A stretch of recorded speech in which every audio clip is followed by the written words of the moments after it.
Bill O'Reilly here. Welcome to the No Spin News, Wednesday, January 12th, 2022. Stand up for your country. I'm going to get into this conspiracy stuff at the Capitol riot tonight. Found out some very interesting information. I think you come to me for facts, the truth, and so I hope you hang tough because that is coming up. First, we take a look at President Biden's schedule today. Nothing except a funeral appearance for General Raymond Odierno. He's a commander of the Iraq War, four-star general, patriot. When I was over there in 2006,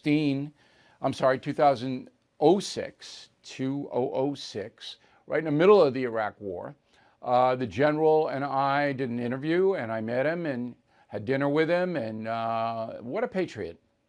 Really a good guy. And so the funeral is at Fort Myer in Virginia, and President Biden will be giving the eulogy as the commander-in-chief.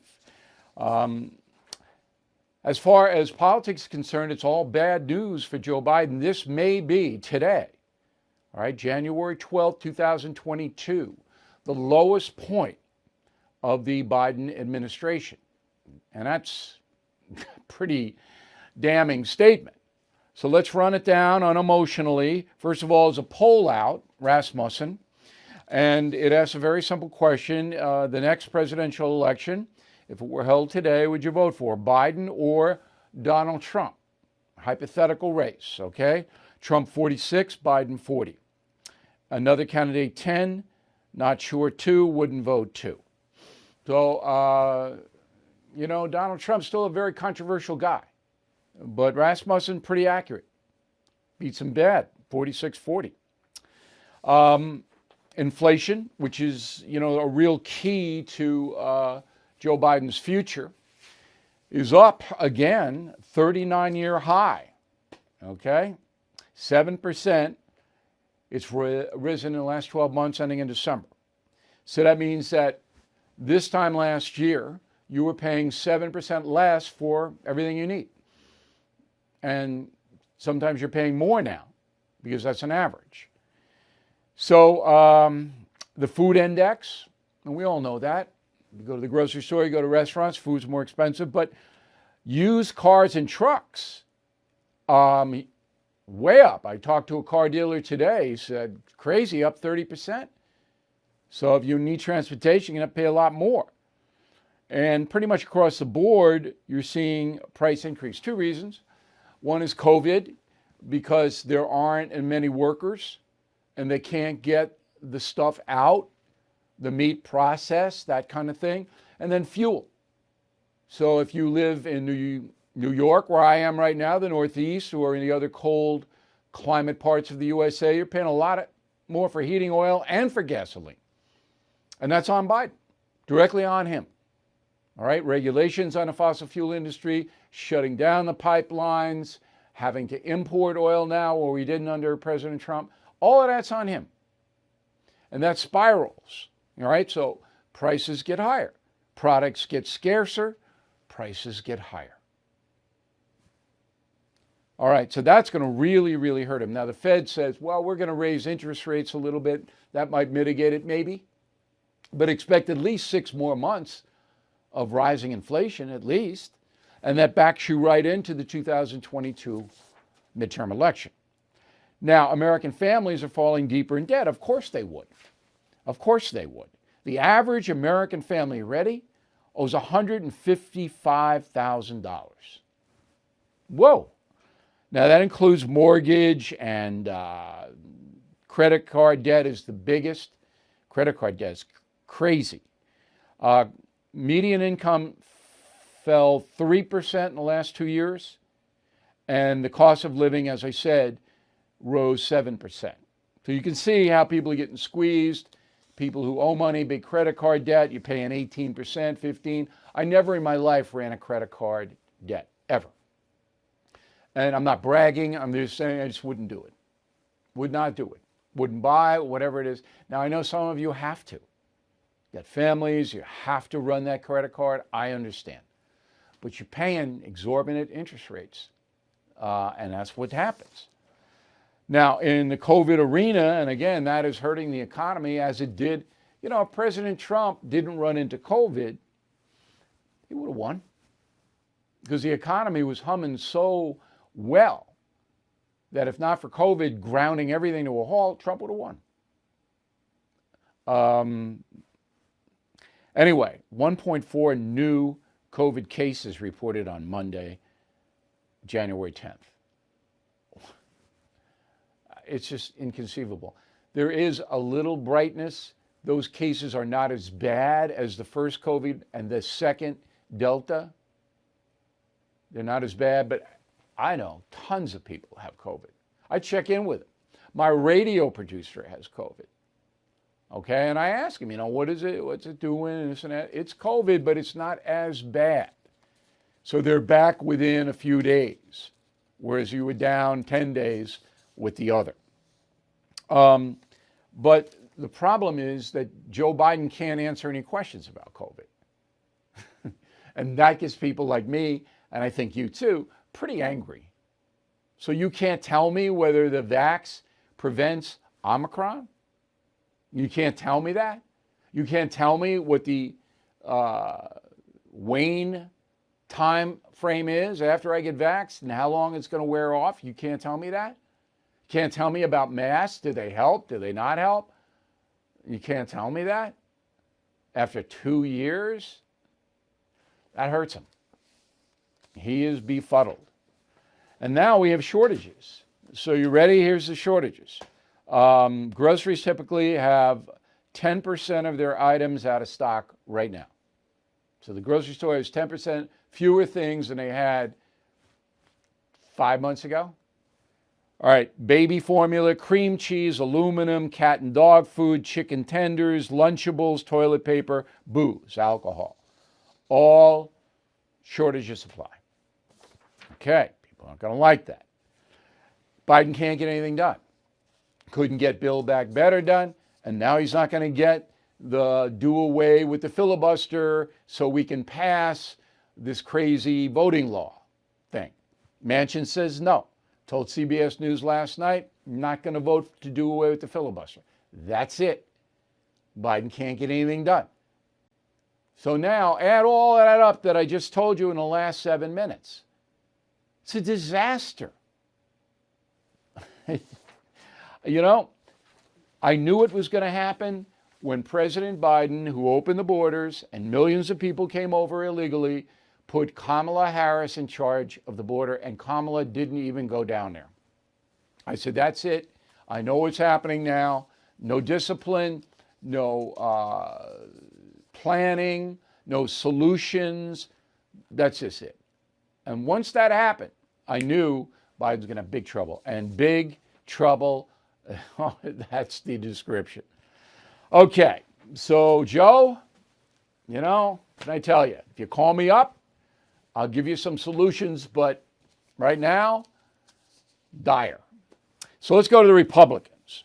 Now, I'm on Hannity today, as I am every Wednesday on a radio program. And we're talking about the riot, the Capitol riot, on the 6th of January, 2021. Both Hannity and I condemned the riot the day it happened, okay? Because you can't have anarchy like that. There's no justification for it. But now we know a lot more. We know that President Trump suggested 10 to 20,000 guard be put in front of the Capitol a day before, on January 5th. And we know that Nancy Pelosi, the Speaker of the House, who had to make the formal request by law, did not. So that's what Hannity and I talk about today. Now, I asked Hannity, I said, I think Pelosi wanted the riot to happen. And I do. Because she wanted to take Trump off the board. She knew if there was violence at the Capitol, you could blame Trump for it, and it's exactly what happened. Because there's no other logical reason on earth why Nancy Pelosi wouldn't say, yeah, I'd like to guard and protect the Capitol. None.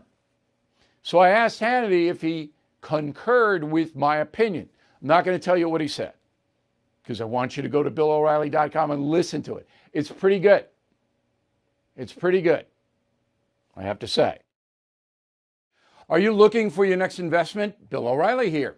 There are 8 reasons to look at the NRIA Real Estate Development Fund. stable monthly cash flow payouts with double-digit targeted bonus returns. They strategically develop in lower risk, high demand neighborhoods. Prime new construction is short on supply and high on demand. Diversification is safety from stock market risk. They have a short and long-term strategy for returns today and down the road.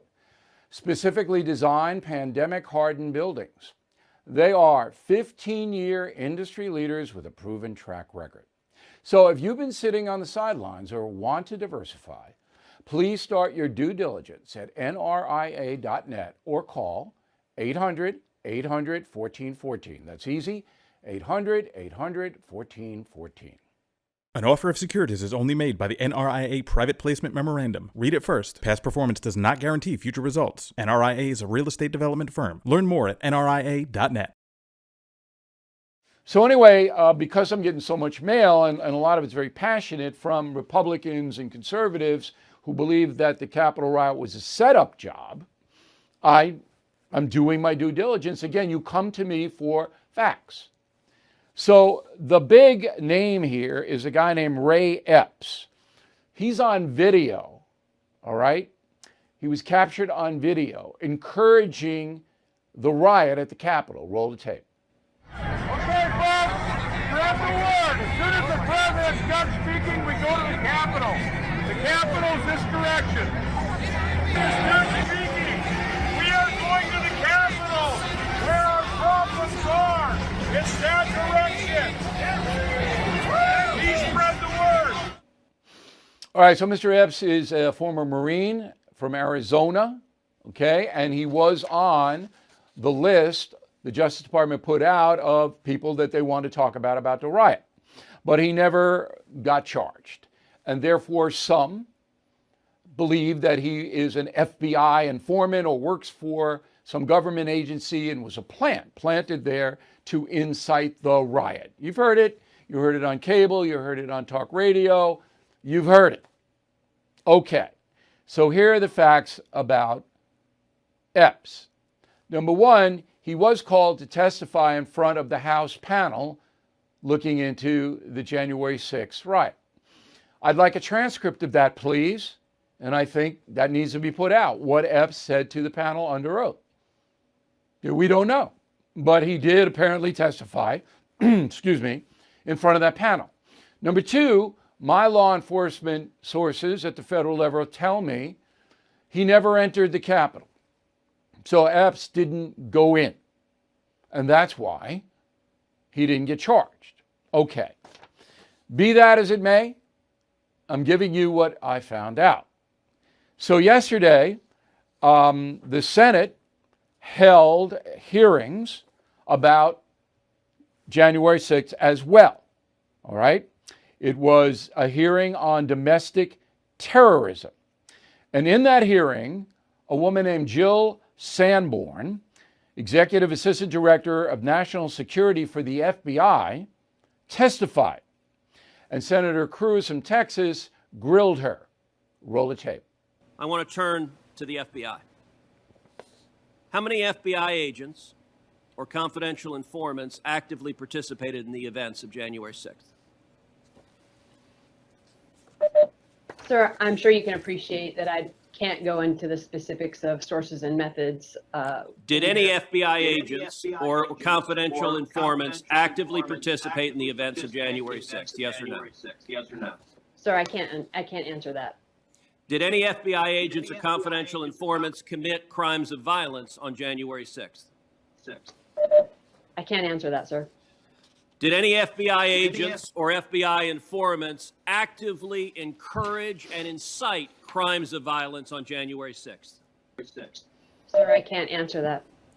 Ms. Sanborn, a lot of Americans are concerned that the federal government deliberately encouraged illegal and violent conduct on January 6th. My question to you, and this is not an ordinary law enforcement question, this is a question of public accountability.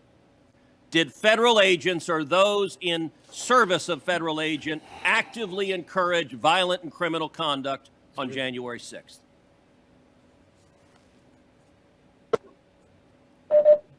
Not to my knowledge, sir.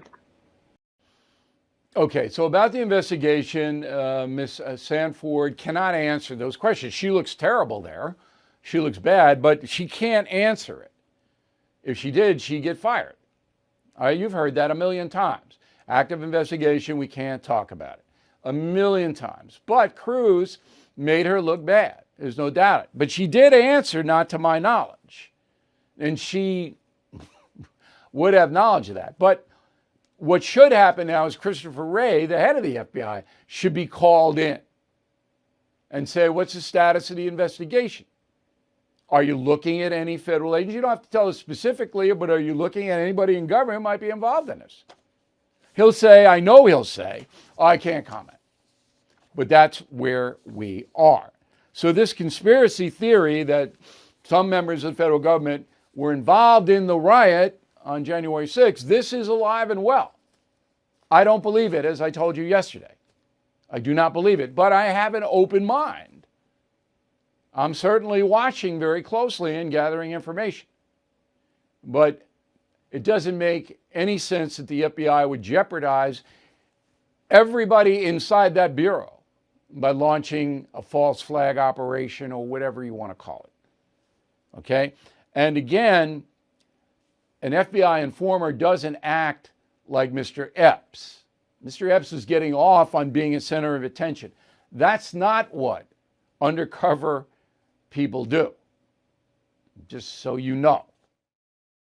Bill O'Reilly here for my friends at Lone Star Transfer. Are you still stuck in a timeshare?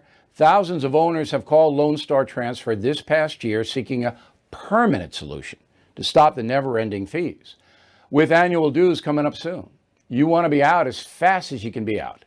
Their process is done legally, ethically, and quickly.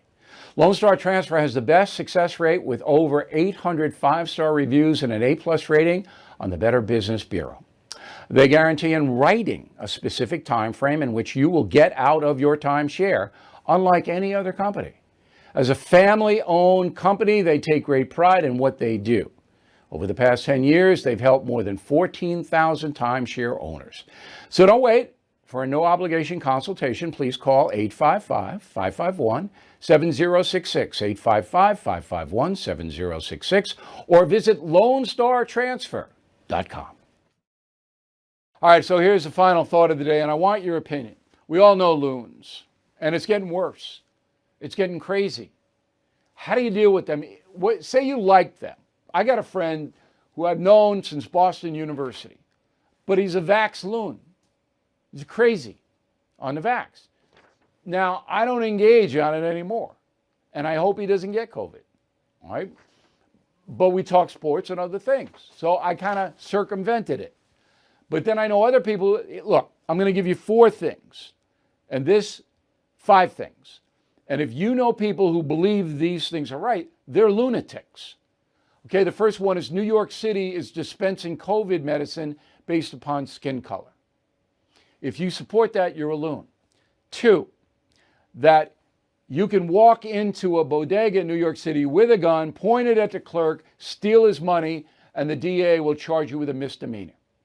If you think that's right, you're a loon. Okay? 3rd, the Democratic Party does not want voter IDs. That's lunacy. They say it's racist. It isn't. Okay? 4, open borders. We just went through it. If you believe that everybody in the world should just be able to pour in here with no accountability, you're a loon. And 5, socialism. We in the United States have the most prosperous economy in the history of the world as far as citizens are concerned. Our poor live better than the average people in Europe. And you want to do away with capitalism? You want socialism? You're insane. That's just 5. I can give you 10 more. Okay? Not putting on your birth certificate male or female. That's lunacy.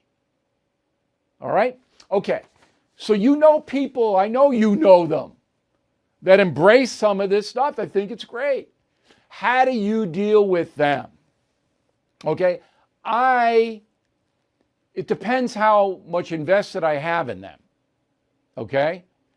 I have to say my family's pretty sane. A little on the edge, but not too bad. But some of my friends, they're drifting into the lunacy zone. Do I try to bring them back? Do I engage? Sometimes I got to see how big the neurosis is. I mean, if it's really, really bitter, like the hate Trump stuff, bitter hatred, I avoid it. I explain why I went on tour to get the record straight, which we did. I explain that I'm not rooting for anybody. I'm reporting honestly. The United States of Trump, the book I wrote on the former president, is the most honest account of that man you will ever find. Okay? But I can't engage in the people like, okay. And Obama too. There are those on the right, you mention the man's name, they go crazy hate him. Crazy hate him. I don't really engage in that. Okay? I don't defend, I don't support. I just kind of say, let's talk about the Mets. All right? But I want to know how you deal with the loons. We'll read some of that tomorrow in the mail segment and the final thought of the day. Thank you for watching us. And it's not tomorrow. It's on Monday, so we have plenty of time. New column coming Sunday, and we'll see you soon. I'm sure I'm not the only one who's noticed everything is getting more expensive. We are in the biggest economic crisis since 2008. With a government that's printing trillions of dollars, consumer prices at the highest we've seen in 30 years. Inflation certainly here. And if the government continues its out of control printing and spending, the dollar could continue its free fall and lose its coveted role as the world's reserve currency. While paper money will eventually have a shrinkage in value, there are real tangible things that will always maintain value. So how do you protect your money, your retirement, your savings? American Hartford Gold can show you how to hedge your hard-earned savings against inflation by helping you diversify a portion of your portfolio into physical gold and silver. All it takes to get started is a short phone call, and they'll have physical gold and silver delivered right to your door or put inside your IRA or 401k. Plus, tell them Bill O'Reilly sent you, and they'll give you up to $2,500 of free silver on your first order. So please don't wait. Call them now, 866-501-5201, 866-501-5201, or text BILL to 65532. Again, 866-501-5201, or text BILL to 65532. Bill O'Reilly is back on TV and only on The First. No Spin News, every weeknight at 8 p.m. Eastern, only on The First.